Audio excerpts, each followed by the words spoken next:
Kurikulum Merdeka hadir sebagai wujud transformasi pendidikan di Indonesia. Dengan pembelajaran yang lebih fleksibel dan berpusat pada murid, Sekolah Dasar Kesatuan Bogor menjadi salah satu sekolah yang aktif menerapkannya secara adaptif dan inovatif. Kami, mahasiswa PGSD Universitas Pakuan, mendokumentasikan proses pengembangan kurikulum di sekolah ini melalui wawancara dengan kepala sekolah, guru, murid, dan wali murid. Inilah dokumentasi selengkapnya. Kesatuan itu sebelumnya adanya di Sudirman ya, dirinya 22 Agustus tahun 49. Ya, kalau visi misi tentunya semua sekolah akan menghasilkan peserta didik yang lebih cerdas, bertakwa dan berkarakter ya. Kurikulum itu kan dinamis, selalu bergerak. Jadi ketika adanya kurikulum Merdeka sebenarnya hanya pengembangan dari kurikulum KTSP yang K13 hanya kan diperdalam. Tapi di kurikulum Merdeka ini maunya itu anak-anak berkembang. Guru hanya menggali apa sih yang ada pada anak untuk masuk seperti itu. Secara fasilitas sekolah kita sudah memenuhi untuk kurikulum Merdeka. Di Sekolah Dasar Kesatuan, setiap fasilitas didesain untuk mendukung pembelajaran yang sehat dan menyenangkan. Seperti kantin sekolah yang bersih dan tertata, menyediakan berbagai makanan bergizi untuk menunjang energi dan semangat belajar para siswa. Sekolah ini juga memiliki lapangan yang luas dan hijau yang menjadi ruang eksplorasi fisik dan pengembangan karakter. Mendukung literasi digital, Sekolah Dasar Kesatuan menyediakan ruang IT yang lengkap dengan perangkat modern. Sebagai bagian dari upaya membentuk generasi global dan cinta budaya, Sekolah Dasar Kesatuan mengajarkan 3 bahasa dalam kegiatan belajar. Bahasa Indonesia sebagai bahasa nasional, bahasa Sunda sebagai warisan lokal, dan bahasa Mandarin sebagai bekal menghadapi dunia internasional. Kesehatan mental siswa pun menjadi perhatian utama. Tersedia ruang konseling yang nyaman sebagai tempat aman bagi siswa untuk bercerita. Pembelajaran juga dilakukan secara kontekstual. Kebun sekolah dimanfaatkan sebagai media belajar dan praktik langsung. Disinilah siswa belajar tentang alam, bercocok tanam, serta menjaga lingkungan dengan tanggung jawab. Perpustakaan Sekolah Dasar Kesatuan menjadi jantung literasi sekolah dengan koleksi buku yang beragam dan lingkungan yang nyaman. Perpustakaan ini bukan hanya tempat membaca, tapi juga ruang inspirasi yang menumbuhkan minat baca sejak dini. Sebenarnya ilmu pengetahuan, tapi ini dikemasnya seperti komik. Jadi anak-anak lebih interest gitu. Fasilitas UKS yang lengkap menunjukkan komitmen sekolah dalam menjaga kesehatan siswa, mulai dari penanganan pertolongan pertama hingga edukasi hidup sehat. Semua dirancang untuk mendukung tumbuh kembang anak secara optimal. Boleh perkenalan dulu ya. Nama Ibu Linawati. Kalau Angelo karena dari RT biasa manggil pasti Ibu Lina ya. Kalau di Kesatuan lebih terkenalnya Ibu Lina. Sebagai kepala sekolah. Mungkin anggapan ibu terkait implementasi kurikulum yang digunakan ini ada kesulitan atau tantangan apa sih yang Kesulitannya pasti ada. Yang pertama pada orang tua, karena kan kalau dulu kan orang tua menunjukkan anaknya sudah selesai, gitu ya. Kalau sekarang kan orang tua sepertinya seperti kebebanan ya dengan area kurikulum ini. Anak mencari inilah, mencari itu, mengamati segala macam kan. Itu pertama, harus ada sosialisasi ke orang tua. Yang kedua juga SDM ya.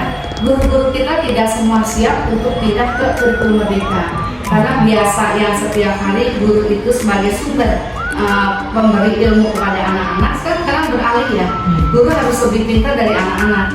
Kadang kan anak-anak dengan dunia teknologi yang tinggi, ketika guru ngomong sekata, anak-anak mau tahu lebih banyak lagi.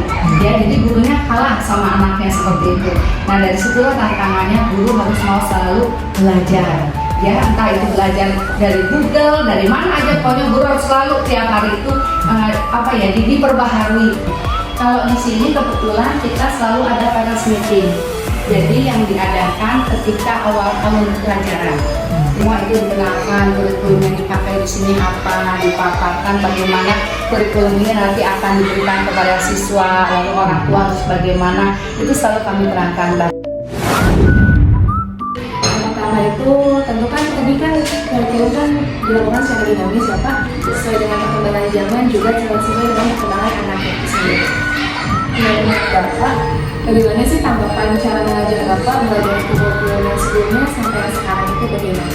Oke, kalau dari sudut pandang saya, pertama ketika saya mulai mengajar kan masih di tunggal juga ya. Kita mulai mengajar itu sudah mulai implementasi kurikulum merdeka.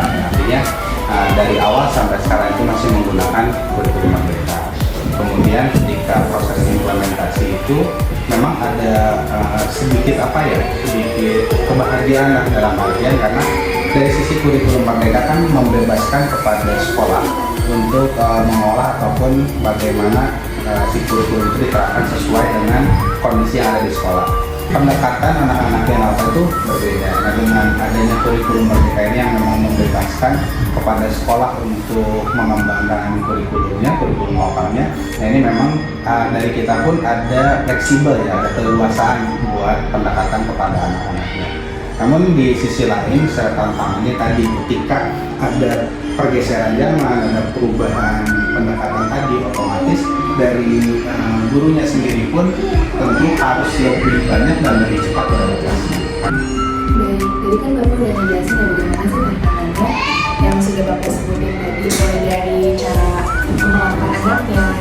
Yang saya mau tanyakan, gimana sih solusi dalam menghadapi tantangan mulai dari cara pembelajarannya, mulai dari cara menyikapi anaknya juga, apalagi kan kelas bawah juga masih tergolong agak susah. Belajar itu tidak terlepas dari yang namanya siswa, guru pun tetap belajar, apalagi dengan kurikulum, pergeseran zamannya semakin dinamis, perbedaan karakter anak, otomatis bukan hanya murid yang belajar, guru pun kembali belajar, baik itu mempelajari tentang perkembangan peserta didik, mempelajari kembali tentang manajemen kelas, mempelajari lagi tentang teknologi, karena memang sekarang sangat-sangat dibutuhkan ya media pembelajaran yang memang berbasisnya udah berbasis teknologi. Kalau dari model belajar pun harus sudah berbasis TTSK, tapi dengan zaman sekarang yang sudah banyak AI, bagaimana kita mengarahkan anak supaya dia itu kalau menggunakan AI nggak cuma pakai doang. Mungkin solusinya ya kita harus terus belajar juga dari sini. Baik Pak, mungkin saya mau nanya beberapa tentang respon siswa ini. Gimana sih tentang kurikulum yang sudah berjalan ya Pak sejauh ini dari Bapak awal aja sampai sekarang itu respon siswanya gimana? Ya, pertama kalau ketika ada perubahan, ketika kurikulum ada perubahan, pasti anak itu kaget.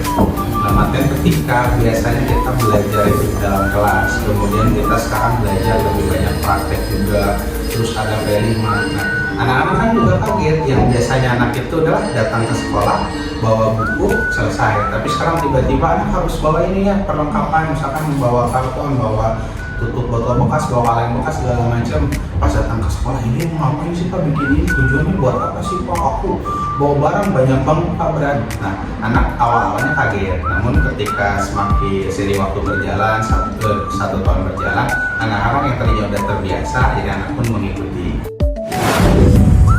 Apakah Ibu tahu bahwa kurikulum apa yang sedang digunakan di sekolah saat ini? Bisa dijelaskan sedikit menurut pemahaman Ibu? Saya tahu karena kan sekolah ini kebetulan setiap pengerjaan baru kan ada parents meeting ya. Nah, disitu pihak sekolah menjelaskan tentang kurikulum yang digunakan, maksudnya itu apa. Menurut saya untuk kurikulum ini dan kurikulum mereka itu bagus ya, ya. Jadi anak-anak tuh belajar untuk bisa mengeluarkan kemampuannya gitu.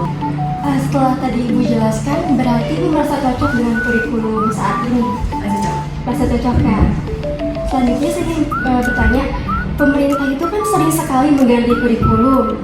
Menurut Ibu, apakah perubahan kurikulum ini berdampak pada cara belajar dan hasil belajar anak di sekolah? Iya, pasti akan ada dampaknya ya.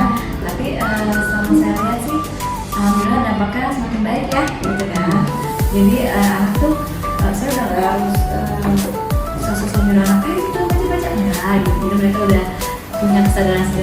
lebih belajar mandiri. mandiri. Menurut Ibu, apakah Ibu melihat perubahan pada cara guru mengajar sejak kurikulum yang sekarang digunakan? Jika tidak, seperti apa sih Bu perubahan yang Ibu lihat dari cara guru mengajar? Ada perubahannya ya gitu kan. Jadi kalau saya lihat lebih banyak ke praktiknya gitu kan. Jadi anak tuh nggak cuma lihat dari cerita, dengar cerita gini-gini, itu mereka lihat secara langsung, oh begini caranya. Apa sih harapan Ibu terhadap kurikulum yang digunakan agar bisa lebih mendukung perkembangan belajar pada anak? Kurikulumnya saya sih mengharapkan memang kan tadi kan seperti yang awal dikatakan kan dinamis ya, karena kan kita nggak tahu ke depan kan selalu berubah gitu kan ya. Jadi kalau saya sih apapun kurikulumnya semoga bisa menyesuaikan dengan perkembangan anak gitu, ke arah lebih baik lagi seperti itu aja. Halo, nama saya Andika, saya kelas 4 dari sekolah 4D. Apakah Riko ini mengalami kesulitan dalam proses pembelajaran di kelas? Jarang aja, jarang Bisa ikutin berarti. bisa ikutin. Paling yang kalau kesulitan apa pas dikasih lagi nggak jelas. Jadi kadang kayak nggak ada kesulitan. Belajarnya ya jadi lebih gampang dimengerti, belajarnya jadi lebih santai, lebih tenang gitu. Jadi ya enak aja sih belajar sih. Dari sekian mata pelajaran nih yang Iko udah jalanin ya dari kelas 1 sampai kelas 4 ini kira-kira yang menurut Iko kayak suka banget nih sama pelajaran ini gitu, apa tuh? Ada eskul robotik juga gitu. Oh ya, Iko ikut robotik. Enggak. Kenapa Iko bisa bisa suka sama matematika? Ya soalnya seru aja gitu, ngitung-ngitung seru. Kayak kalau lagi bosan cuma apa kadang ngitung gitu. Pelajaran yang Iko paling gak suka tuh apa ya? Pelajaran yang paling gak suka. Iya.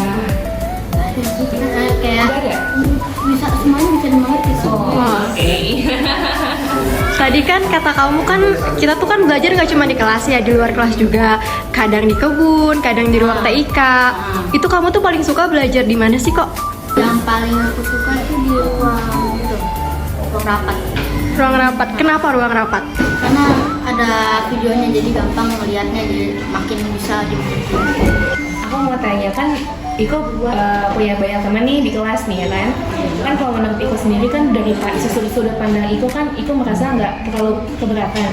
Nah kalau dari teman-teman Iko sendiri gimana tuh? Kayak sering ngeluh kah atau gimana gitu? Ya karena ngeliat mereka ngeluh sih apa? Paling kalau ngeluh nanya deket dulu.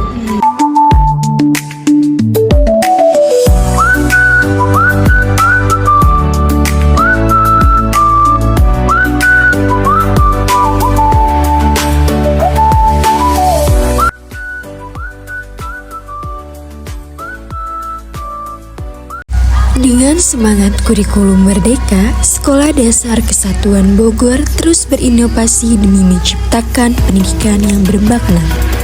Kami berharap dokumentasi ini dapat menjadi cerminan nyata dari proses pengembangan kurikulum di sekolah dasar. Terima kasih telah menyaksikan, sampai jumpa di karya dokumentasi kami selanjutnya.